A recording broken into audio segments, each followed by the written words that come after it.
안녕하십니까. 코로나 바이러스 사태로 잃어버린 일상을 회복하기 위한 백신 접종이 드디어 국내에서도 나흘 뒤 첫걸음을 뗍니다. 아스트라제네카 백신 접종이 시작되는 26일 금요일에 화이자 백신이 들어오고 바로 다음 날인 27일부터 접종이 이루어집니다. 하지만 집단 감염으로 인한 확산세가 계속되고 있는 상황이라 백신 접종이 시작되더라도 코로나19 유행이 단시간에 종식되기는 힘들 거란 전망이 나오고 있는데요.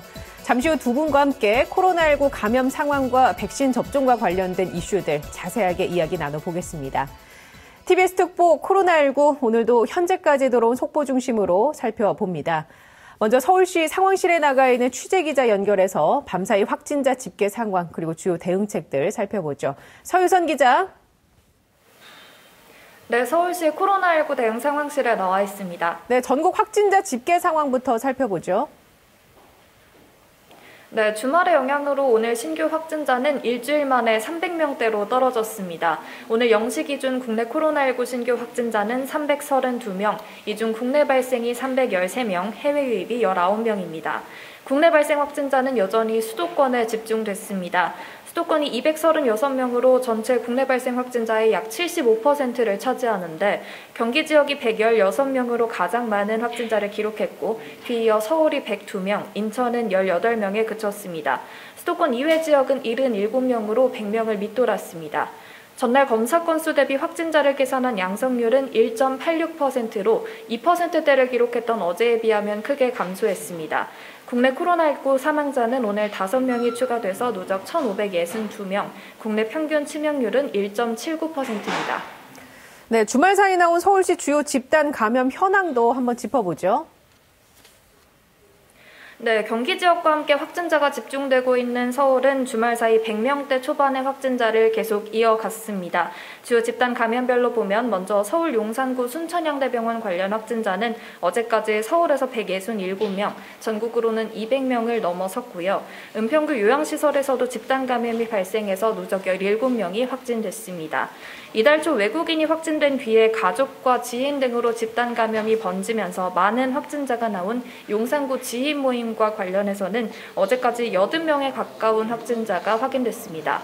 서울에서는 또 새로운 집단 감염이 확인됐는데요. 한 유치원생의 학부모가 지난 17일 최초로 양성 판정을 받은 이후에 지금까지 유치원 교사와 원생, 가족 등 최소 18명이 감염이 돼서 방역당국이 접촉자 추적에 들어갔습니다. 현재 최초 확진자가 나온 유치원 원생들 외에도 그 원생의 현재 자매가 다니는 다른 어린이집에서까지 확진자가 나온 상황입니다. 자칫하면 영유아 대규모 감염이 나올 수 있는 상황인 만큼 양천구는 해당 유치원과 어린이집 관계자 또 방문자들에게 전원 검사를 받을 것을 당부했습니다. 이런 가운데 서울은 오늘 0시까지 확진자 106명이 확인됐습니다. 국내가 102명, 해외 유입이 4명입니다. 오늘 집계에서도 요양시설과 대형 병원을 중심으로 확진자가 계속될 것으로 예상되는데 정확한 집계는 잠시 뒤 11시에 나옵니다. 전반적으로 600명대를 기록했던 지난주에 비하면 주말 사이에 다소 안정된 모습이기는 합니다만 여전히 400명대 확진자가 나오는 만큼 정부가 거리두기 조정 가능성을 다시 언급했다고요? 네, 그렇습니다. 이번 주 환자 추이를 우선 지켜보면서 방역당국은 현행 사회적 거리두기 단계 조정을 검토하겠다는 입장입니다. 당초 정부는 사회적 거리두기를 3단계로 단순화하고 10명 미만 내로 사적 모임을 제한하는 소셜버블 개념을 도입하는 등 개인의 자율과 책임을 강조하는 개편안을 다음 달 중으로 시행할 계획이었습니다. 그런데 최근 들어 600명대까지 확진자가 치솟으면서 개편 시점의 연기 가능성을 열어뒀는데요. 확진자가 증가한 이유에 대해서는 거리두기 완화와 설 연휴로 인한 영향으로 판단하고 있다고 설명했습니다. 여기다 밀집, 밀폐, 밀접 등 산밀환경의 제조업과 외국인 근로자들 중에서도 집단 감염이 계속되고 있는데요. 그래서 최근 집단 감염이 나온 한방병원과 재활병원에 대해서 방역을 강화하겠다고 밝혔습니다. 우선 정부가 현재까지 파악한 신세계 한방재활병원에 대해서는 종사자들을 대상으로 주일에 코로나19 선제 검사가 의무화됩니다. 이로 인해서 일부 병원은 여전히 감염 관리의 사각지대로 남을 수 있다는 우려가 나오고 있습니다. 네, 서유선 기자와 얘기 나눴습니다. 수고하셨습니다. 여러분은 지금 생방송으로 진행되는 TBS 특보 코로나19와 함께하고 계십니다. 공사장에선 안전모, 운전할 땐 안전벨트가 필수죠. 코로나19 시대 우리의 안전은 무엇으로 지킬까요? 항상 마스크를 착용한다고 생각해 주십시오. 마스크를 착용하는 것이 필요합니다. 마스크 착용법을 준수해 주시기 바랍니다. 마스크 착용으로 나를 지켜주세요. 마스크 착용으로 우리를 지켜주세요.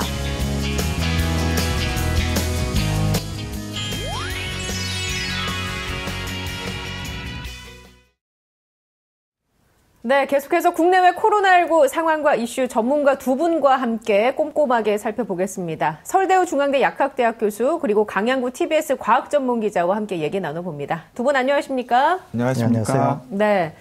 오늘 0시 기준으로 코로나19 신규 확진자가 332명이 발생을 했습니다. 일단 지난주와 비교해보면 수치는 좀 떨어졌는데요. 내용적으로는 어떻게 보고 계십니까? 수치는 떨어졌는데 내용적으로는 전혀 그렇지 않습니다. 우선 하나는 검사 건수가 평일에 3분의 1밖에 되지 않습니다. 그러니까 어제 검사한 건수가 1만 7천여 건 정도 되니까요. 평일이 4만 5천 건 정도 되거든요. 그러니까 검사 건수가 3분의 1밖에 되지 않았습니다. 거기에다가 양성률이 그저께는 2.01, 어제는 1.86 정도 되니까 거의 양성률에 변화가 없다는 거죠. 그러니까 검사 건수가 줄어서 확진자 수가 적게 나왔다 이렇게 평가하는 게 맞을 것 같고요. 예. 거기에다가 더더구나 설 연휴에 다양한 형태의 이동이 있었던 게 이제 본격적으로 확진자가 나오는 게 이번 주에 나올 겁니다. 그래서 이번 주에 수, 목, 금, 토의 경향이 굉장히 중요할 것 같고 이것이 향후 방역과 관련한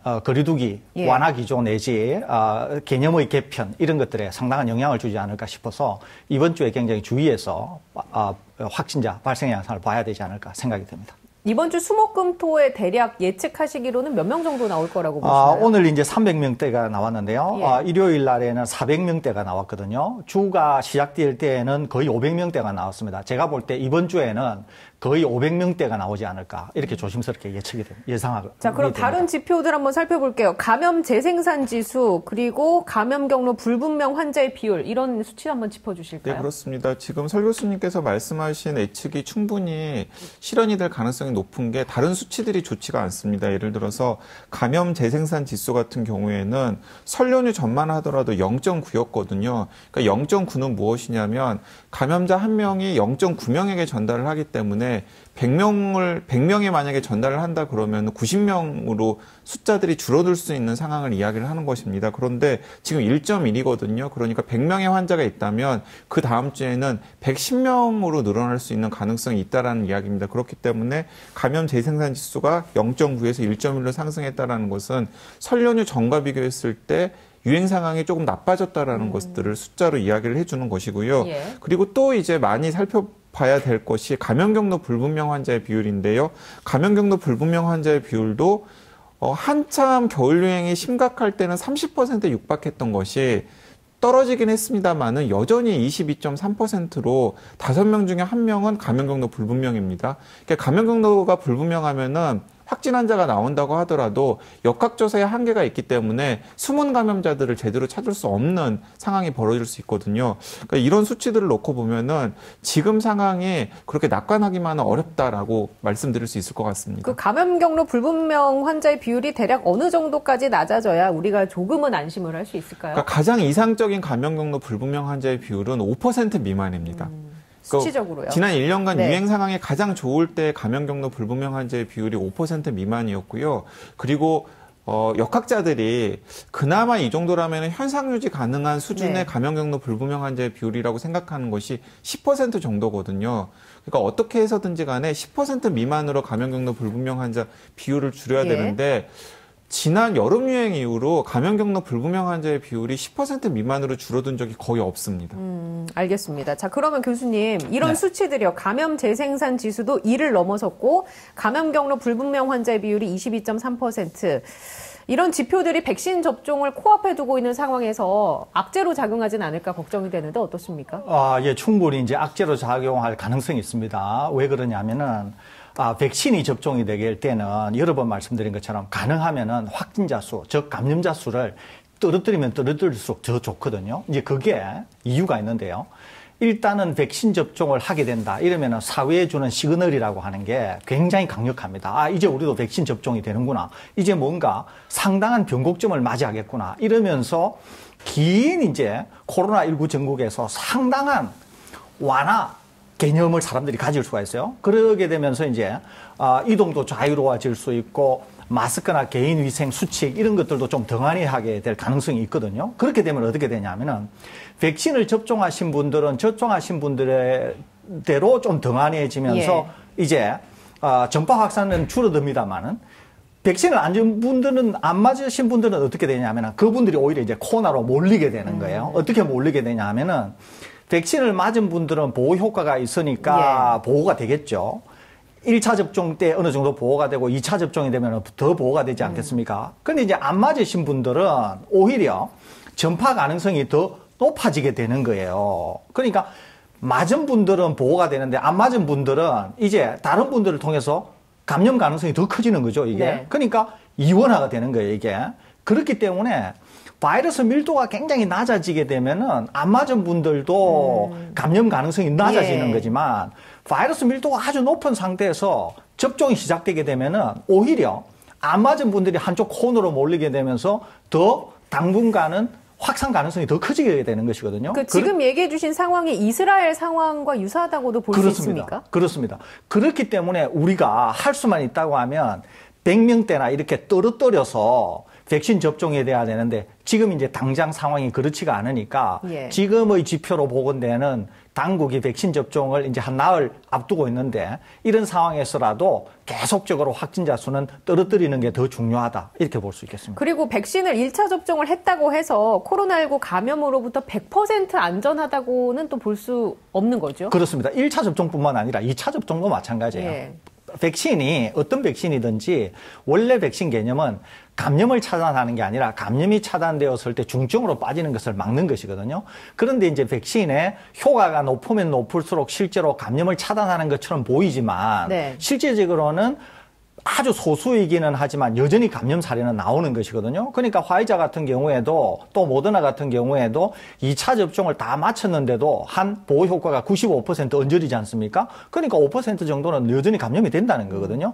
그렇기 때문에 이분들도 1차 접종뿐만 아니라 2차 접종을 했음에도 불구하고 마스크나 개인위생은 여전히 준수를 하셔야 되고요. 오히려 이제 나중에 계속 접종률을 높여가게 되면은 집단 면역에 도달하게 되면서 바이러스 밀도가 극단적으로 떨어뜨려질 수가 있거든요. 오히려 그때가 되면은 안전하지만 그렇지 않고 백신이 접종되는 기간 중에는 여전히 개인위생과 마스크 착용을 하셔야 된다는 말씀드립니다. 네, 백신과 관련된 이야기를 이제 하나하나 더 자세하게 나눠보겠습니다. 오랫동안 기다려온 백신이 드디어 이번 주부터 접종이 시작이 됩니다. 오는 금요일 요양병원 등에서 아스트라제네카 백신 접종이 이루어지는데요. 아직도 저희가 방송을 통해서 수차례 아스트라제네카의 안전성에 대해서 얘기를 드렸지만 그럼에도 불구하고 거짓 정보들이 난무하고 있습니다.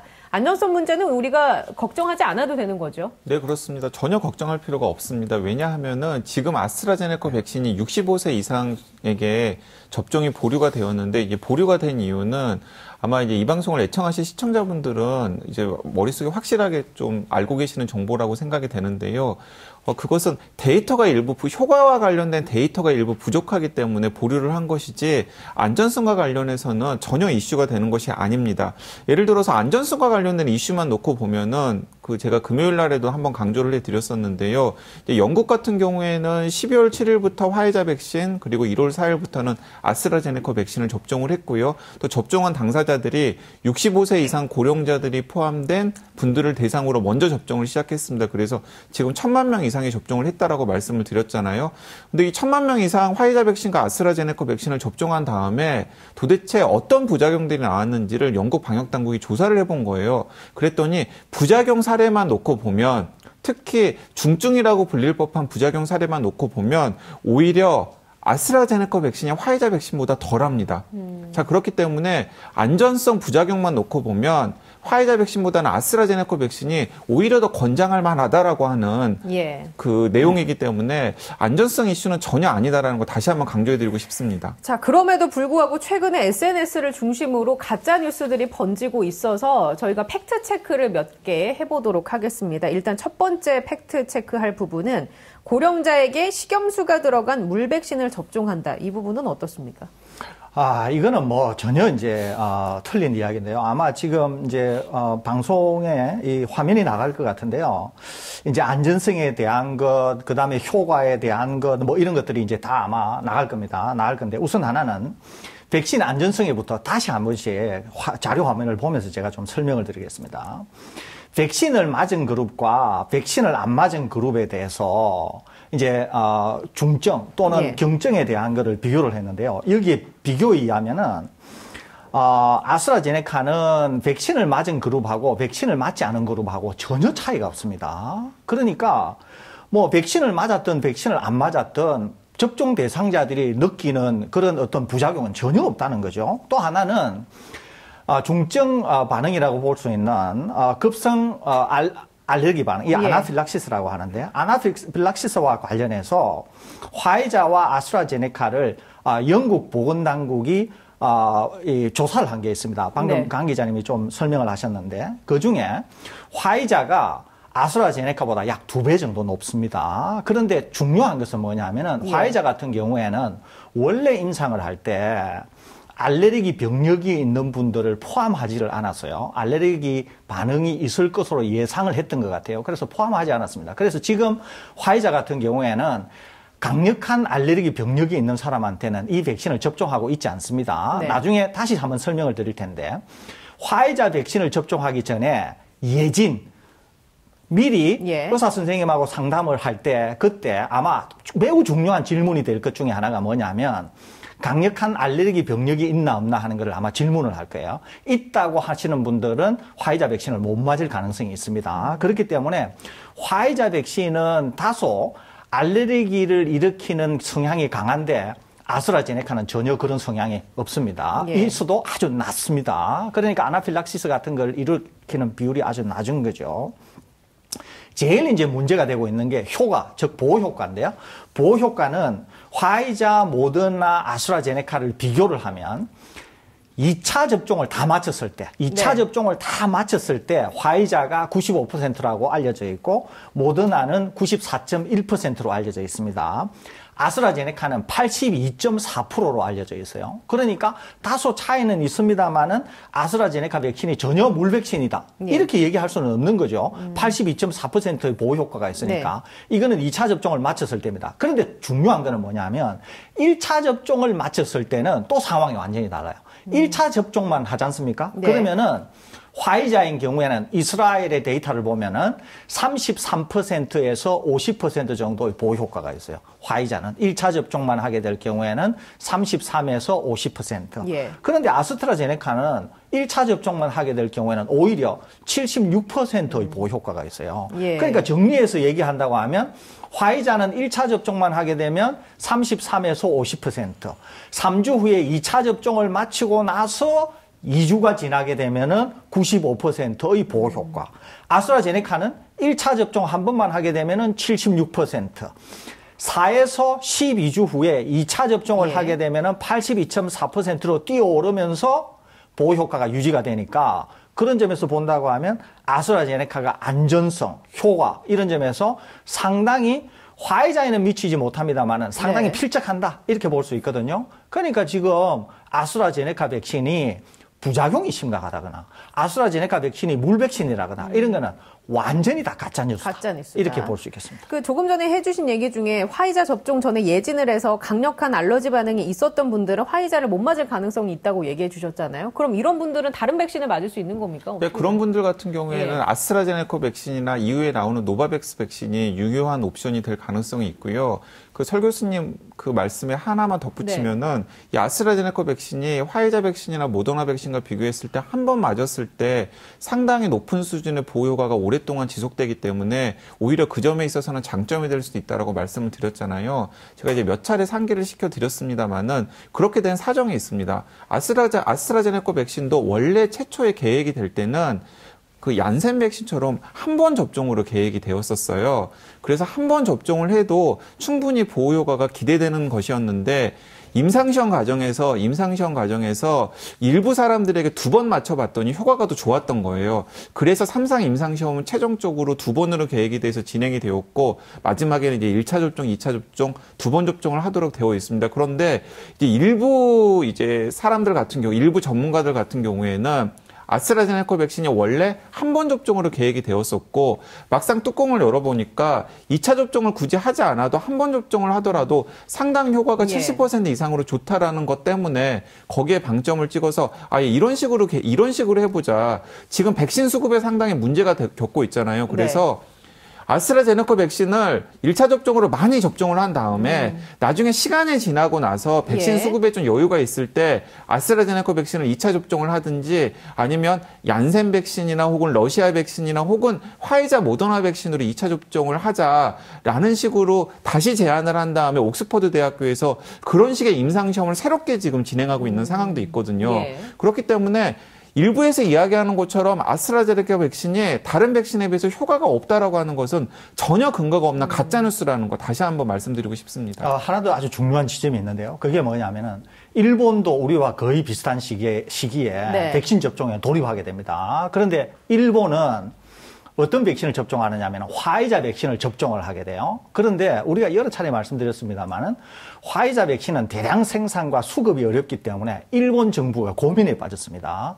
화이자 백신을 2차 접종하거나 아니면 추가로 접종을 해야 되는 대상자들을 위해서 물량을 공급을 받아야 되는데 이게 어려울 것 같다. 그래서 일본 정부가 화이자 백신을 2회 접종을 하지 않고 1회 접종을 하는 방안을 심각하게 지금 고민하고 있다. 이런 얘기거든요. 근데 제가 조금 전에 뭐라고 말씀드렸냐면은 화이자를 1회 접종하게 될 경우에는 보호 효과가 33%에서 50%밖에 안 된다 그랬잖아요.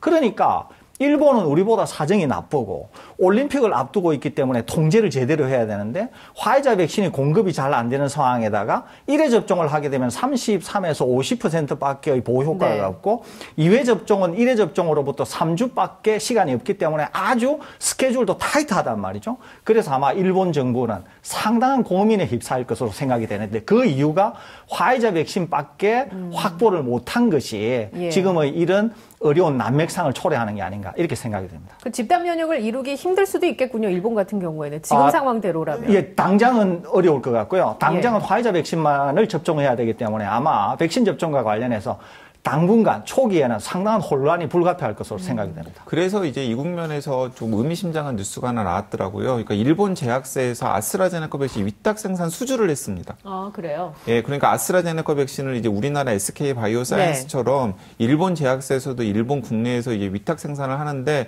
아마 그렇게 된 배경이 방금 설 교수님께서 말씀하신 것처럼 화이자 백신만으로 이 수급을 만들어 놨을 때 집단 면역에 도달하지 못할 수도 있겠다라는 일본 방역 당국의 고민 같은 것들도 연관이 되어 있지 않나라는 생각을 조심스럽게 해봅니다. 왜냐하면 아무래도 일본 국내 기업이 위탁 생산을 하게 되면 추후에 필요할 때 일본 정부가 아스트라제네카 백신을 도입하고자 할 때 아무래도 좀 협상이라던가 공급에 있어서 여러 가지 유리한 측면이 있기 때문입니다. 예. 가짜뉴스 얘기하다가 일본까지 얘기가 나왔는데, 뭐, 2가지 정도 가짜뉴스를 한 번 더 얘기를 드려보면, 2번째 것은 비밀리에 임상실험을 하고 이를 은폐한다. 그리고 3번째는 보건당국이 국내에서 백신 접종 후 사망사고가 발생했는데도 은폐하고 있다. 라는 가짜뉴스가 돌고 있거든요. 네, 모조리 다 가짜뉴스입니다. 왜냐하면은 임상시험은 비밀리에 할 수가 없어요. 비밀리에 왜 임상시험을 할 수가 없냐면, 지금 15,000명, 3만 명 수준의 일반인들에게 접종을 해야 백신 임상시험이 되는데 그렇다면 15,000명, 3만 명이 입을 다 막아야 된다는 소리잖아요. 근데 상식적으로 생각해 보면은 그게 가능하지 않을 것이라는 거 시청자 여러분께서 현명하게 판단할 수 있을 거라는 생각이 들고요. 그리고 국내에서 백신 접종은 사망사고가 발생했는데 은폐하고 있다. 백신 접종이 아직 안 됐는데 어떻게 백신 접종은 사망사고가 나타날 수 있습니까? 그러니까 이런 가짜뉴스가 이제 뭐 카카오땡을 중심으로 한 소셜미디어를 통해서 혹은 유튜브를 통해서 어르신들에게 퍼지고 있다는 걸 알고 있는데, 얼른 들어봐서 말도 안 되는 뉴스면 그거 말도 안 되는 뉴스인 겁니다. 이게 혹시라도 접종률에 악영향을 미칠까요? 악영향을 미칠 수 있습니다. 대표적인 것 중에 하나가 지금 여기서는 거론이 안 되는데 이 가짜 뉴스가 있는데 어떤 거냐면 이겁니다. 백신 접종을 하게 되면은 백신을 통해서 뇌 안에다가 어떤 칩을 심는다. 얼핏 들으면은 말도 안 되는 것 같지만 이거를 믿는 분들이 상당히 많은 것 같아요. 그래서 아마 이것이 무차별적으로 확산이 되고 있는 것 같은데 네. 이제 이 시청하시는 분들에게 제가 한 가지 말씀을 드리겠습니다. 우리 뇌는 어떤 구조가 되어 있냐면은 뇌 안으로는 어떤 것이든 함부로 들어가지 못하도록 하기 위해서 뇌혈관 장벽이라고 하는 게 있어요. 좀 전문적으로는 brain blood barrier라 그럽니다. 그래서 혈액도 함부로 뇌 안으로 못 들어가도록 구조적으로 되어 있어요. 예. 그래서 영양분이나 산소만 들어가지 혈액도 함부로 못 들어가도록 그런 구조로 되어 있어요. 그렇기 때문에 백신을 접종한다 그래서 혈액도 함부로 뇌 안으로 못 들어가는데 어떤 칩이 뇌 안으로 들어간다. 이거는 완전히 가짜 말도 안 뉴스입니다. 되는 이건 뉴스다. 말 자체가 안 되는 완전히 예. 가짜 뉴스이기 때문에 이런 것들에 대해서는 전혀 현혹이 될 필요가 없다. 이 말씀드립니다. 저는 이런 가짜뉴스는 들어본 적이 없는데 어떻게 알고 계시는지. 아니, 그 굉장히 유명한 가짜뉴스입니다. 예. 그래서 소셜미디어에 이 빌 게이츠의 딸이 빌 게이츠가 백신 안에다가 칩을 심어가지고 전 세계인을 장악하려고 한다라고 하는 음모론이 있고요. 네. 그게 이제 소셜미디어를 통해서 많이 퍼졌던 것 같습니다. 그래서 빌 게이츠 딸이 백신을 접종한 다음에 인증샷을 올리면서 우리 아버지가 칩을 내 머리에 심어줘서 더 똑똑해지길 바랬는데 불행히도 그러지 못한 것 같다라는 약간 조롱성 반박글을 올릴 정도로 가짜뉴스입니다. 절대 말이 안 된다라는 네. 거 꼭 기억을 해 주셨으면 좋겠고요. 자, 그럼 누가 1호 접종자가 될 거라고 보세요? 우선은 우리나라에서 제일 먼저 이제 백신은 아스트라제네카 백신을 65세 이상자가 아니라 65세 미만인 요양원이나 요양병원에 입원해 계신 분 플러스 종사자분들이 접종을 하지 않습니까? 예. 그러니까 아무래도 요양원, 요양병원에 일하시는 종사자분들이거나 아니면 65세 이하 미만이신 병원에 입소해 계신 이분들 중에서 1호 접종자가 나올 것으로 생각이 되는데 1호 접종자는 사회에 미치는 굉장히 영향이 예. 있기 때문에 아마 굉장히 신중히 아마 선택이 될 것 같은데 아직까지 어떤 분이 1호 접종자다. 이것이 확인된 바는 네네. 아직은 없는 상황입니다. 저는 이 대목에서 약간 이제 안타까운 게 있습니다.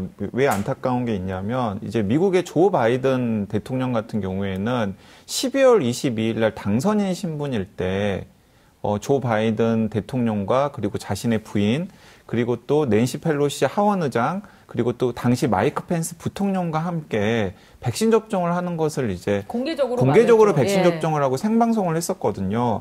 근데 지금 이제 어쨌든 질병관리청이 65세 이상 고령자에게 아스트라제네카 백신 접종을 보류했기 때문에 제가 나이를 다 살펴보니까 문재인 대통령 그리고 정세균 국무총리 그리고 국회의장 등등이 다 이제 65세 이상이시더라고요. 그래서 질병관리청의 계획대로라면 1차 접종 대상이 아니기 때문에 좀 안타깝긴 합니다만은 제가 생각하기에는 아스트라제네카 백신에 대해서 근거가 없는 막연한 불안감을 많은 시민들이 가지고 계시잖아요. 예. 그리고 그런 불안감 때문에 안전성이나 효과성에 문제가 없는데도 이건 정세균 총리가 여러 차례 이야기를 했습니다. 예. 안전성이나 효과성에 전혀 문제가 없는데도 수용성 때문에 아스트라제네카 백신의 65세 이상 접종을 보류한 이런 상황을 타개하는 저는 아주 중요한 이벤트로서 문재인 대통령이나 또 아스트라제네카 백신의 안전성이나 효과성에 문제가 없다라고 여러 차례 강조했던 정세균 총리 같은 분이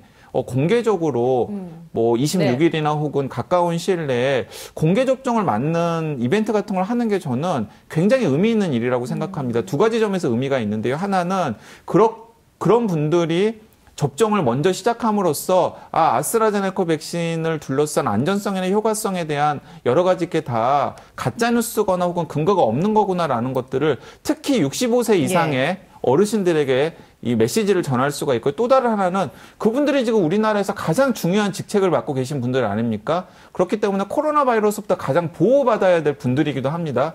그래서 우리나라에서 가장 먼저 접종을 하는 것도 의미가 있기 때문에 네. 저는 좀 그런 것들을 청와대 참모들이나 혹은 질병관리청에서 좀 진지하게 고려를 해 주셨으면 좋겠다는 생각이 듭니다. 그 아침에 기사를 보니까 모 정치인이 본인이 먼저 나서서 아스트라제네카 백신을 맞겠다 이렇게 나선 경우도 있더라고요. 자, 그리고 반가운 소식은 그 전에 저희가 화이자 백신이 들어온다 말은 있었지만 이게 언제 들어올지 모르겠다라고 약간 우려스럽게 걱정을 했었는데 결국에는 금요일에 도착을 해서 토요일부터 맞게 되는 거군요. 네, 그렇습니다. 1월 말 혹은 2월 초에 들어온다던 이 코백스 퍼실리티 화이자 백신 물량이 이제 드디어 들어오는데요. 그러니까 26일 날 들어와서 27일부터 바로 의료진을 상대로 접종이 시작되온다고 합니다. 근데 이게 가능한 게 뭐냐면 이 화이자 백신이 언제 들어올지 모르기 때문에 이미 설 연휴 전부터 그 코로나19 환자를 진료하는 병원들을 중심으로 이 의료진들 접종 명단을 다 제출을 받았습니다. 일찌감치요? 그래서 지금 일찌감치 지금 접종 명단은 지금 다 계획이 되어 있는 상황이거든요. 그렇게 준비가 되어 있기 때문에 26일 날 한국에 들어오자마자 27일 날 바로 각 곳 접종센터로 배송을 해서 공식 접종을 시작하는 것으로 보입니다. 대상자가 한 5만여 명이군요. 네, 그렇습니다. 5만 명 정도고요. 네. 일단은 한 6만 명 분 정도가 들어올 예정으로 알려져 있었는데 정확하게 11만 7천여 분, 그러니까 두 번 접종을 하니까 5만 5천 명분 정도가 들어오는 것으로 지금 알려져 있습니다.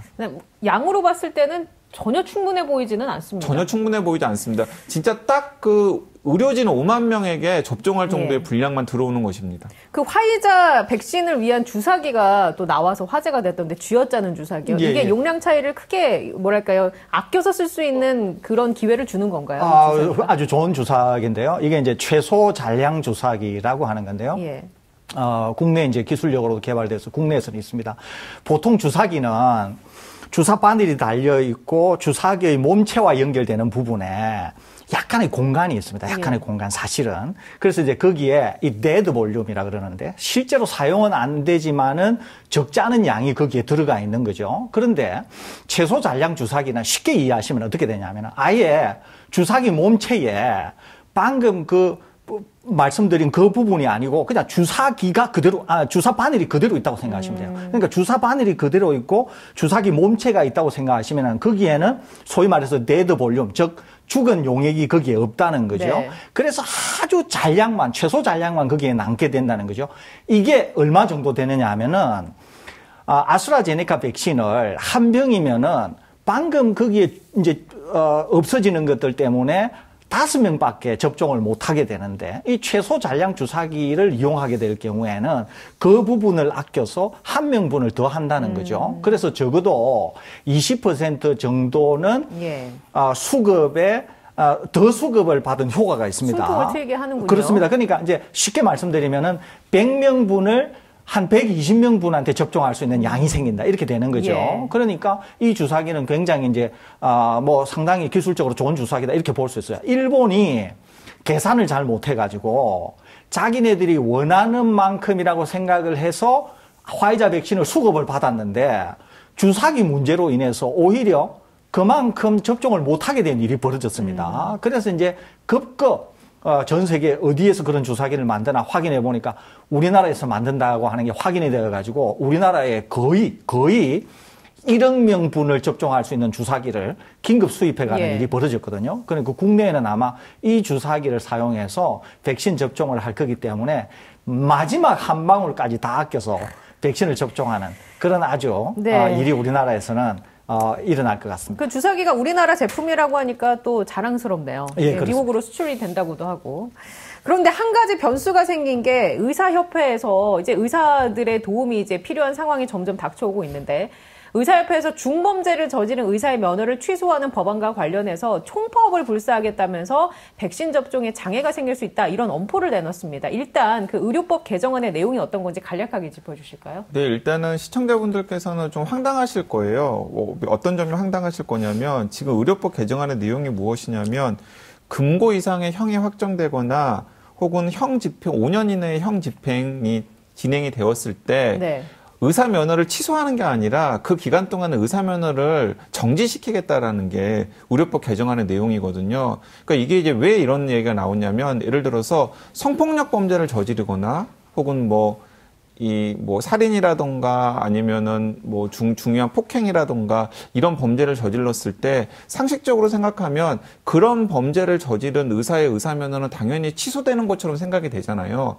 근데 의사면허가 취소가 되지 않았습니다. 심지어는 유예가 되지도 않았어요. 이런 상황 때문에 의사 집단 내부에서도 그런 일부 일탈 사례들이 계속해서 일탈 사례를 저지른 분들이 계속해서 의사면허를 가지고 있다는 것에 대해서 문제를 제기했었거든요. 그래서 최소한 그런 중범죄를 저지른 분들에 대해서는 의사면허 취소가 어렵다면은 의사면허가 중단이라도 되어야 되지 않겠느냐라는 문제의식에서 이제 이 의료법 개정안이 나온 것인데 이것을 놓고서 지금 의사협회 그리고 이제 의사협회 회장인 최대집 회장 등이 총파업 등등의 엄포를 놓으면서 그러니까 백신 접종 일정에 협조하지 않겠다라는 엄포를 놓으면서 의료법 개정안 추진을 백지화하라고 지금 요구를 하고 있는 상황입니다. 제가 생각하기에는 전혀 시민들의 공감대를 얻을 수 없는 그런 반론이라고 생각합니다. 일단 여론은 굉장히 안 좋은 상황인데요. 백신 접종 개시가 이제 눈앞으로 다가왔지 않습니까? 그런데도 이런 백신을 볼모로 해서 이런 엄포를 놓은 것 어떻게 보십니까? 저는 적절하지 않다. 그리고 국민의 정서에도 전혀 부합하지 않는다. 이렇게 생각이 되고요.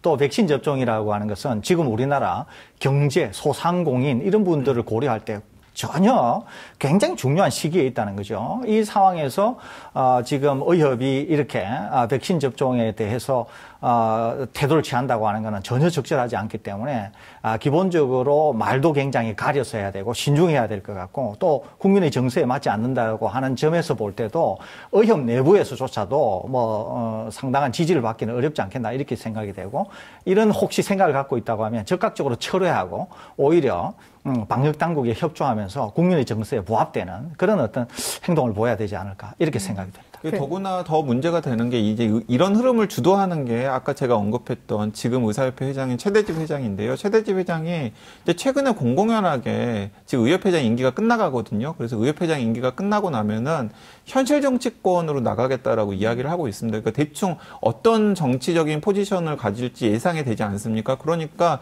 이건 무엇이냐면 정부의 백신 접종 일정에 회방을 놓아서 자신의 정치적 입지를 높이려고 하는 꼼수처럼 보이는 수도 있기 때문에 사실은 더욱더 여론의 지지를 얻기가 어려워 보입니다. 그 의사협회에 소속돼 있는 다른 의사분들의 반응은 어떤지 또 궁금해지네요. 네, 일단은 이런 게 있습니다. 뭐냐면 지금 작년에도 그런 일이 있었습니다만은 지금 정부와 그리고 의사직역 사이에 굉장히 큰 불신의 골이 있지 않습니까? 그렇기 때문에 일부 의사들을 중심으로 해서 일단 정부 정책에 대해서 무조건 반대를 하거나 혹은 뭔가 회방을 놓거나 그러면은 좀 통쾌해하거나 이런 분들이 있는 건 사실입니다. 하지만은 또 대부분의 의사들은 또 합리적이시거든요. 그렇기 때문에 이렇게 지금 공동체 이익에 반해서 그리고 여론의 지지를 전혀 얻지 못하는 이런 상황에 대해서도 저는 환영하리라고 생각하지 않습니다. 네. 이제 백신이 코앞에 다가왔고 이런 불협화음이 있습니다만 잘 봉합을 해서 우리가 백신 집단 면역 형성이라는 큰 과제를 이루어내야 할 텐데요. 어떻게 보세요? 당일에 현장에는 혼란이 없겠죠?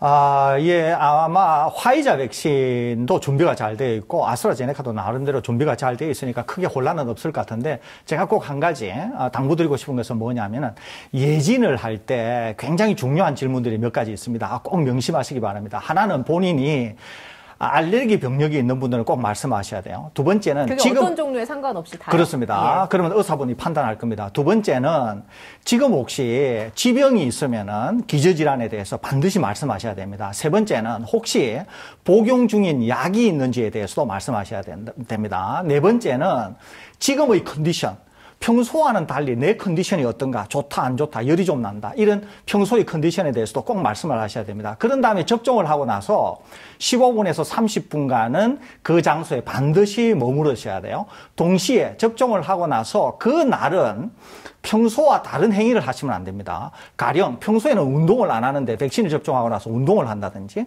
사우나를 한다든지 이런 걸 하시면 안 돼요. 그러니까 백신 접종 후에는 평소의 생활을 그대로 유지하는 게 굉장히 중요하다. 이 말씀 제가 드립니다. 네, 알겠습니다. 지금까지 서울대우 중앙대 약학대학 교수 강양구 TBS 과학전문기자와 얘기 나눴습니다. 저도 여기서 인사드리겠습니다. 건강한 하루 보내시기 바랍니다. 고맙습니다.